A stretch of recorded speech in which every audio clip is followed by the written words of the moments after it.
Welcome to Chiranjeevi education.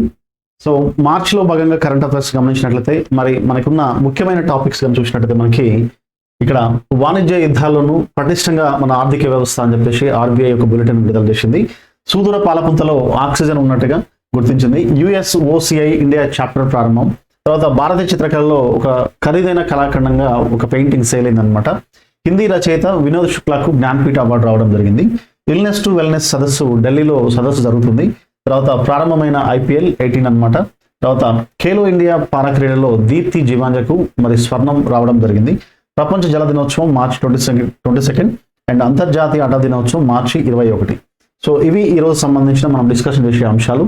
So దీంట్లో భాగంగా మరి మనకి మొట్టమొదటి టాపిక్ అయిన వాణిజ్య యుద్ధాల్లోనూ పటిష్టంగా మన ఆర్థిక వ్యవస్థ పటిష్టంగా ఉందని, ఎలాంటి ఆందోళన చెందాల్సిన అవసరం లేదని చెప్పేసి ఆర్బీఐ ఒక నివేదిక ఇచ్చింది. సో దీంట్లో మనకి ఈ మధ్య కాలంలో మనకి అమెరికా అగ్రరాజ్యం ఏదైతే ఉందో, సో అమెరికా అగ్రరాజ్యం మరి వివిధ దేశాలపైన సుంకాలను విధిస్తూ మరి ఆయా దేశాలను ఆర్థికంగా ఆందోళన గురి చేస్తూ ఎన్నో దేశాలు ఒడిదుడుకు గురవుతున్నాయి. సో ప్రపంచంలో మనకి అమెరికా అగ్రరాజ్యంలో అక్కడ డాలర్ విలువ పెరిగినా తగ్గినా అక్కడ దిగుమతి సుంకాలు అనేవి లేదా ఎగుమతి సుంకాలు అనేవి పెంచినా తగ్గించినా కానీ ప్రపంచంలో వివిధ దేశాలకు ఆ దేశాలపైన ఆధారపడిన చిన్న దేశాలన్నిటికీ కూడా ఆటోమేటిక్గా ఆర్థికంగా ఎన్నో విడుదలకు లోనవలసి వస్తుంది. కాబట్టి ఈ విధంగా మరి డొనాల్డ్ ట్రంప్ అధికారంలోకి వచ్చినాక అమెరికాలో ఆటోమేటిక్గా మరి అక్కడ ఉన్న అన్ని పన్నులను కూడా పెంచడం జరిగింది. సో ఈ దిగుమతి సుంకాలు ఎగుమతి సుంకాల పెంపుదల వల్ల మరి ఈ వాణిజ్య వాతావరణంలో వాణిజ్య ఆందోళనలో మరి వాటి యొక్క ధరలు వాటి సుంకాలను పెంచినా కానీ తగ్గించినా కానీ భారతదేశానికి ఎటువంటి నష్టం లేదని చెప్పేసి ఇక్కడ ఒక ఆర్బీఐ ఒక నివేదిక ఇవ్వడం జరిగింది. సో దాంట్లో భాగంగానే మనకి ఇక్కడ ఇచ్చిన టాపిక్ వాణిజ్య యుద్ధాల్లోనూ పటిష్టంగా మన ఆర్థిక వ్యవస్థ ఎలాంటి ఆందోళన గురి కావాల్సిన అవసరం లేదని ఆర్బీఐ ఇచ్చింది.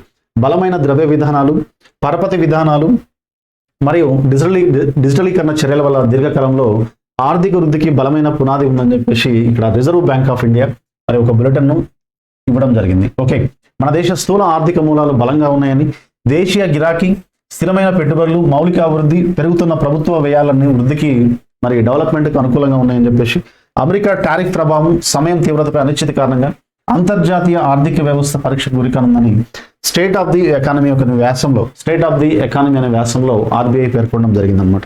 ఓకే, అంతర్జాతీయ ఆర్థిక మార్కెట్లోని ఊగిసలాట వల్ల అంతర్జాతీయ వృద్ధి మందగమనం పాలవుతున్న అంచనాలు ఉన్నాయి. వ్యవసాయ రంగం బాగుండడం, మన దేశంలో మరి ఎంతోమంది ప్రజలు వ్యవసాయ రంగంపై ఆధారపడి ఉండడం, వినియోగం మెరుగుపడుతుండడం ఇందుకు దోహదం చేస్తున్నాయి. అల్లకల్లోలంగా ఉన్న ప్రపంచ వాతావరణ ప్రభావం కాస్త విదేశీ పోర్ట్ఫోలియో విక్రయాల రూపంలో కనిపిస్తుంది. ఇక్కడ గమనించాల్సిన అంశం ఏంటంటే ప్రపంచం మొత్తం కూడా ఆర్థిక మందగమనం నడుస్తున్నా కానీ భారతదేశం యొక్క ఆర్థిక వ్యవస్థకు ఎలాంటి డోకా లేదని చెప్పేసి ఒక ఆర్బీఐ మరి స్టేట్ ఆఫ్ ది ఎకానమీ అనే వ్యాసంలో క్లియర్గా పేర్కొనడం జరిగింది. సో నెక్స్ట్ ఇంకొక అంశంగా చూసినట్టయితే మనకి సుదూర పాలపుంతలో ఆక్సిజన్. విశ్వం ఆవిర్భవించిన తొలినాళ్లలో ఏర్పడిన ఒక పాలపుంతలో ఆక్సిజన్ మరి భారమూలకాలు ఉన్నట్లుగా ఖగోళ శాస్త్రవేత్తలు గుర్తించడం జరిగిందనమాట. ఇక్కడ ఇది భూమికి 1340 కోట్ల కాంతి సంవత్సరాల దూరంలో ఉన్నట్టుగా దీనికి GSZ14 అని పేరు పెట్టడం జరిగిందనే విషయాన్ని మనం గుర్తుపెట్టుకోవాలి. సింపుల్గా మనకి విశ్వం ఆవిర్భవించిన తొలినాళ్లలో ఏర్పడిన ఒక పాలపుంతలో ఆక్సిజన్ అండ్ భారమూలకాలు ఉన్నట్టుగా ఖగోళ శాస్త్రవేత్తలు గుర్తించారు. మరి అది భూమికి ఎంత దూరంలో ఉంది, తర్వాత దానికి ఏ పేరు పెట్టిరని అడగడానికి అవకాశం ఉంటుంది. కాబట్టి GSZ14 ఇది భూమికి 1340 కోట్ల కాంతి సంవత్సరాల దూరంలో ఉందనే విషయాన్ని మనం గుర్తుపెట్టుకుంటే ఎగ్జామినేషన్ పాయింట్ ఆఫ్ వ్యూలో సరిపోతుంది. Okay, right. సో నెక్స్ట్ ఇంకొక టాపిక్ గా చూసినట్టయితే యుఎస్ఓసిఐ ఇండియా చాప్టర్ ప్రారంభం అని చెప్పేసి ఇక్కడ ఇవ్వడం జరిగింది. సో దీని ఉద్దేశం ఏంటంటే మనకి భారత్-అమెరికా మధ్య వాణిజ్య ఆర్థిక సంబంధాలను మరింత బలోపేతం చేసే దిశగా United states global commerce and industry ఇది ఇండియా చాప్టర్ హైదరాబాద్లో ప్రారంభమైందనమాట. సో ఇది రెండు దేశాల మధ్య ద్వైపాక్షిక వాణిజ్య అవకాశాలను పెంపొందించడం మరియు వ్యూహాత్మక యుఎస్ఓసిఐ ఇండియా చాప్టర్ వ్యవస్థాపకుడు అధ్యక్షుడు సోలమన్ గట్టు ఈయన ఈ రెండు దేశాల మధ్య వాణిజ్య వ్యవస్థను పెంపొందించడం కోసం ఇది ఒక వ్యూహాత్మకమైన అడుగు అని చెప్పేసి ఈయన అభిప్రాయం వ్యక్తం చేయడం జరిగింది. సో నెక్స్ట్ ఇంకొక టాపిక్ ఏంటంటే మనకి ఇక్కడ భారతీయ చిత్రకళలో ఖరీదైన కళాఖండంగా ఒక పెయింటింగ్ సేల్ అయిందనమాట. సో ఆ పెయింటింగ్ ఎవరిది అనేది మనకి ఎగ్జామినేషన్ పాయింట్ ఆఫ్ వ్యూలో అడగడానికి అవకాశం ఉంటుంది. సో ఇక్కడ మనకి ఇప్పటి వరకు భారతదేశం నుంచి అమృతా షెర్గిల్ పెయింటింగ్, అమృతా షెర్గిల్ అనే ఒక మహిళా పెయింటర్, ఆమెనే ఫ్రిదా కాలో, ఇండియన్ ఫ్రిదా కాలో ఉంటాం. ఆమె ఫ్రిదా కాలో ఎవరు అంటే ఆమె ఒక యూరోపియన్ ఆర్టిస్ట్ అనమాట. సో ఆమెని ఇన్స్పైర్డ్గా తీసుకుని ఆమె బయోగ్రఫీ ఆధారంగా అమృతా షెర్గిల్ లైఫ్ కూడా ఉంటుంది అనమాట. సో అమృతా షెర్గిల్ ఎవరంటే ఆమె ఒక భారతీయ చిత్రకారిణి మరియు సో అమృతా షెర్గిల్, సో ఆమె ఫ్రిదా కాలో యొక్క లైఫ్ ఆధారంగా ఈమెకి అమృతా షెర్గిల్కి ఇండియన్ ఫ్రిదా కాలోని పెట్టడం జరిగింది. సో కాబట్టి ఇండియన్ ఫ్రిదా కాలోగా పేరుగాంచిన భారతీయ చిత్రకారిణి ఎవరైతే ఉందో అమృతా షెర్గిల్ యొక్క పెయింటింగ్ అనేది ఇంతకుముందు భారతదేశం ఇండియన్ హిస్టరీ పెయింటింగ్లో అత్యంత ఖరీదైన పెయింటింగ్గా సేల్ అయినట్టుగా మనకి రికార్డులో ఉంది. దాని తర్వాత అత్యంత ఎక్కువ ఖరీదు అంటే హైయెస్ట్ ప్రైస్గా సేల్ అయిన పెయింటింగ్ ఏంటంటే ఎంఎఫ్ హుస్సేన్, మక్బూల్ ఫిదా హుస్సేన్. ఈయన మహారాష్ట్రలోని పండరిపుర అనే ప్రాంతం నుంచి ఈయన రావడం జరిగింది. సో ఈయన తర్వాత కాలంలో ఈయన చేసిన పెయింటింగ్లన్నీ ఎన్నో విమర్శలకు దారితీసినాయి. ఆ తర్వాత కాలంలో మరి ఎంఎఫ్ హుస్సేన్ ముందు, ఎంఎఫ్ హుస్సేన్ తర్వాత భారతదేశంలోని ఇండియన్ హిస్టరీ చరిత్రలోనే, ఇండియన్ పెయింటింగ్ హిస్టరీలోనే మరి ఎంఎఫ్ హుస్సేన్ మార్క్ అనేది ఆ విధంగా ఉందన్నమాట. భారతీయ చిత్రకళకు ఎక్కువగా మరి ఎంఎఫ్ హుస్సేన్ తర్వాతనే భారతీయ చిత్రకు ఎక్కువగా వాల్యూ పెరిగింది, ప్రపంచంలో ఒక స్థానాన్ని క్రియేట్ చేసుకుంది. మరి ఎవరి ద్వారా అంటే ఎంఎఫ్ హుస్సేన్ తర్వాతనే భారతీయ చిత్రకళకు ప్రపంచంలో అత్యంత పేరు ప్రఖ్యాతులు వచ్చిన విషయాన్ని మనం గుర్తుపెట్టుకోవాలి. సో ఇక్కడ అందులో భాగంగానే మనకి ఈరోజు మనకి న్యూస్లో ఉన్న అంశం ఏంటంటే మనకి ప్రసిద్ధ చిత్రకారుడైన ఎంఎఫ్ హుస్సేన్ గ్రామయాత్ర, దీన్ని మనము విలేజ్ టూర్, సో గ్రామయాత్ర పేరుతో గీసిన చిత్రానికి ఒక వేలం పాటలో, ఇది క్రిస్టీ అనే ఒక ఆక్షన్, ఇంటర్నేషనల్ ఆక్షన్ అనమాట. సో వేలం పాటలో 118 కోట్ల ధరకు ఈ పెయింటింగ్ సేల్ చేయడం జరిగింది. సో ఈయన 1915లో ఈ పెయింటింగ్ చేసిండంట. సో భారతీయ చిత్రకళలో అత్యంత ఖరీదైన కళాఖండంగా ఈ చిత్రం గురించి చెప్పుకోవచ్చు. సో న్యూయార్క్ నగరంలోని ప్రసిద్ధ వేదికైన క్రిస్టీలో వేలంపాటలో మరి ఈ పెయింటింగ్ సేల్ అవ్వడం జరిగిందని ఇక్కడ ఇవ్వడం జరిగింది. సో మరో ప్రసిద్ధ చిత్ర కళాకారిణి అమృతా షెర్గిల్ 1937లో గీసిన మరి ది స్టోరీ టెల్లర్ అనే పెయింటింగ్ ఏదైతే ఉందో, ఇది ముంబైలో 2023లో జరిగిన ఒక వేలంపాటలో 61.8 కోట్లకు ఈ పెయింటింగ్ సేల్ అయింది. దాని తర్వాత హైయెస్ట్ ప్రైస్ ఎవరిదంటే మనకి ఎంఎఫ్ హుస్సేన్ అనే విషయం మనం గుర్తుపెట్టుకోవాలి. సో హుస్సేన్ చిత్రం ఈ రికార్డును బదలుగొట్టి గ్రామయాత్ర చిత్రం హుస్సేన్ గీసిన ఉన్నతమైన చిత్రాల్లో ఒకటిగా ప్రసిద్ధి పొందింది. సో ఈ పెయింటింగ్ అనేది మరి భారతదేశానికి స్వాతంత్రం లభించిన తొలినాళ్ళల్లో మరి ఒక గ్రూప్ ఆఫ్ పీపుల్, వీళ్ళు హుస్సేన్ ప్రోగ్రెసివ్ ఆర్టిస్ట్ గ్రూప్ అని పిఏజీ అనే ఒక గ్రూప్ని ఫామ్ చేసి మరి ఈ యూత్ ఒక 5 to 6 members PAG progressive artist group అని ఒక గ్రూప్ని ఫామ్ చేస్తారన్నమాట.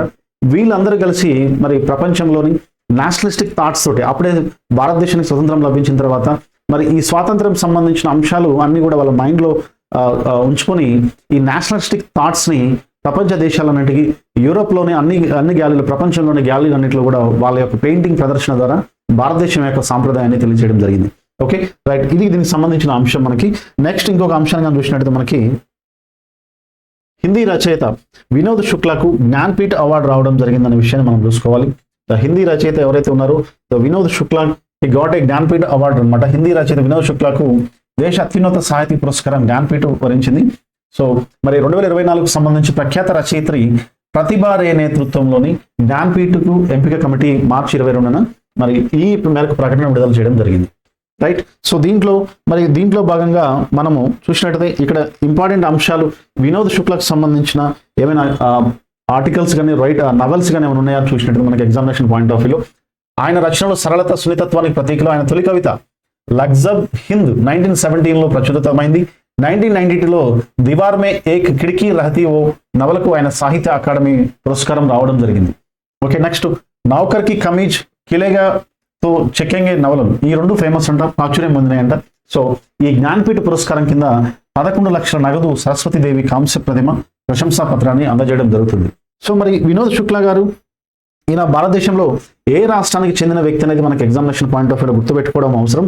సో ఈయన ఛత్తీస్గఢ్ రాష్ట్రం నుంచి అత్యున్నత సాహితీ పురస్కారాన్ని అందుకున్న మొదటి రచయిత వినోద్ శుక్లా కాబట్టి మరి జ్ఞాన్పీఠ అవార్డు అందుకున్న ఆ రాష్ట్రం నుంచి జ్ఞాన్పీఠ అవార్డు అందుకున్న మొట్టమొదటి రచయిత కాబట్టి మనకి ఎగ్జామినేషన్ పాయింట్ ఆఫ్ వ్యూలో ఇంపార్టెంట్. కాబట్టి 12వ హిందీ రచయిత, మరి ఆ రాష్ట్రం నుంచి జ్ఞాన్పీఠ అవార్డు అందుకున్న మొట్టమొదటి రచయిత వినోద్ శుక్లా కాబట్టి మనకి ఛత్తీస్గఢ్ రాష్ట్రం వినోద్ శుక్లా అని గుర్తుపెట్టుకోవాలి, సరిపోతుంది. ఓకే, ఇది దానికి సంబంధించిన అంశం. నెక్స్ట్ ఇంకొక అంశంగా చూసినట్టయితే మనకి ఇక్కడ ఇల్నెస్ సదస్సుల సమావేశాలు, ఇల్నెస్ టు వెల్నెస్ సదస్సు అనేది ఢిల్లీలో జరుగుతుందంట. దీనికి సంబంధించిన అంశం చూసినట్టయితే మనకి వాయు కాలుష్యం, శ్వాసకోశ వ్యాధులకు మాత్రమే కాకుండా, అంటే వాయు కాలుష్యం అనేది మనం ఇంతకుముందు మనం ఓన్లీ శ్వాసకోశ వ్యాధులకు మాత్రమే సంబంధించి ఊపిరితిత్తులకు సంబంధించిన వ్యాధులు వస్తాయని చెప్పి చెప్పుకోవడం జరిగింది. కానీ ఇక్కడ గుండెపోటు మరియు హృదయ సంబంధ వ్యాధులకు కూడా ప్రధాన కారణమవుతుందని వైద్య నిపుణులు పేర్కొనడం జరిగింది. ఇక్కడ గుర్తుపెట్టుకోవాల్సిన అంశం ఏంటంటే మనకి భారతదేశంలో వాయు కాలుష్యం ద్వారా దాదాపు కొన్ని లక్షల మంది చనిపోతున్నారు. సో కాబట్టి మనకి ఓన్లీ ఒక ఊపిరితిత్తులకు సంబంధించి శ్వాసకోశ వ్యాధులు ఒకటే కాదండి. సో మనకి కాలుష్యం నుంచి గుండెపోటు హృదయ సంబంధించిన వ్యాధులకు ప్రధాన కారణం అవుతుందని ఇక్కడ ఇవ్వడం జరిగింది. సో ఇక్కడ అసోచామ్ ఆధ్వర్యంలో ఇల్నెస్ టు వెల్నెస్ పేరుతోటి ఢిల్లీలో నిర్వహిస్తున్న మరి ఒక 2 రోజుల సదస్సు మార్చి 21న ప్రారంభమైందంటే ఇది. సో PM 2.5 మనకి పర్టికులర్ మ్యాటర్ 2.5 అంటాం. ఇది అతి సూక్ష్మమైన చాలా చిన్న పర్టికులర్ మ్యాటర్ అంటే అతి సూక్ష్మమైన కణాలు ఏవైతే ఉంటాయో వీటిని మరి ఇవి రక్త ప్రవాహంలోకి చొచ్చుకెళ్ళి కొవ్వును ఆక్సీకరణం చేస్తుందంట. ఇది తీవ్ర గుండెపోటుకి కారణమవుతుందని చెప్పేసి మరి అసోచామ్ ఆధ్వర్యంలో ఈ ఇల్నెస్ టు వెల్నెస్ అనే పేరుతో నిర్వహించే సదస్సులో పేర్కొనడం జరిగింది. ఓకే, సో ఈ విధంగా PM 2.5 స్థాయిలో పెరిగిన తర్వాత గుండెపోటు కేసులు ఎక్కువగా వచ్చినట్లు వీరి అధ్యయనంలో గుర్తించడం జరిగింది. సో కాబట్టి మనము వాయు కాలుష్యం ఇప్పుడు ప్రపంచవ్యాప్త మరణాలకు 3వ కారణమని అర్థం చేసుకోవాలని చెప్పేసి వీళ్ళు వ్యక్తం చేయడం జరిగింది. సో ఇది వెరీ ఇంపార్టెంట్ అండి ఇది. సో మనకి ఇల్నెస్ టు వెల్నెస్ సదస్సులో మరి వీళ్ళు ఏం చెప్పారంటే మనకి వాయు కాలుష్యం అనేది శ్వాసకోశ వ్యాధులకు ఒకటే కాకుండా గుండెపోటు హృదయ సంబంధ వ్యాధులన్నింటికి కూడా దారితీస్తుందని చెప్పేసి వీళ్ళ యొక్క అధ్యయనంలో తెలిసింది. సో నెక్స్ట్ ఇంకొక అంశంగా చూసినట్లయితే మనకి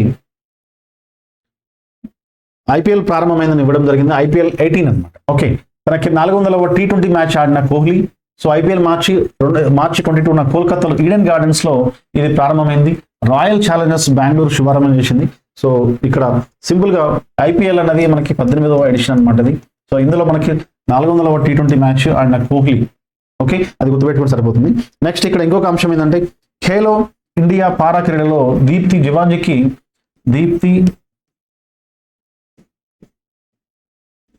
జివాంజికి పసిడి అనమాట. ఈమె తెలంగాణ బిడ్డ అనమాట. సో తెలంగాణ బిడ్డ, ఈమె వరంగల్ డిస్టిక్ సంబంధించిన ఆమె అనమాట. వరంగల్ జిల్లా మరియు కల్లాడ